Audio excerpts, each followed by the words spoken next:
سلام، چطورید برو بچه ها؟ من آرمین هستم. این چنل منه و این ویدیو چندم منه، دوم. بدن رو یه رخنمایی کنم از بدن. این یعنی بدنی که بدون چربی باشه. خب حالا شاید بگید این بدن رو چطوری میسازی؟ با تمریناتی که تو اولین ویدیوم آموزششو گفتم، ولی خب امروز برای اولین بار میخوام یه حرکت نمایشی انجام بدم. این حرکت نمایشی رو تا حالا نزدم، ولی خب تازه تو اینستا دیدم، گفتم بیام اینجا ببینم چی کار میکنم. ایرانی‌های خودمون هم میزنن ولی خارجی‌ها بیشتر میزنن.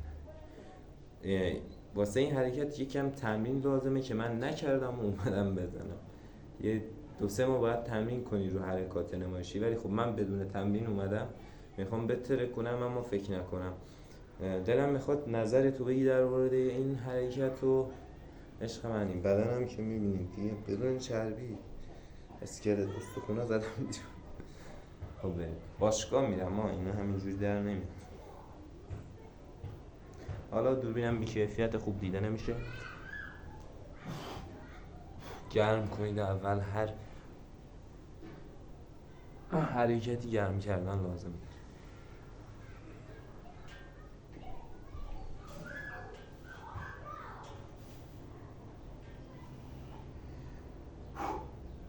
بریم.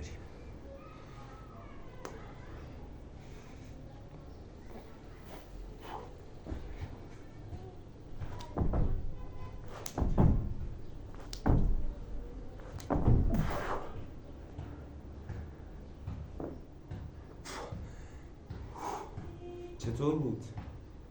خوب زدم؟ اگرم خوب نزدم به نظرت برای بار اول خوب زدم؟ عشق من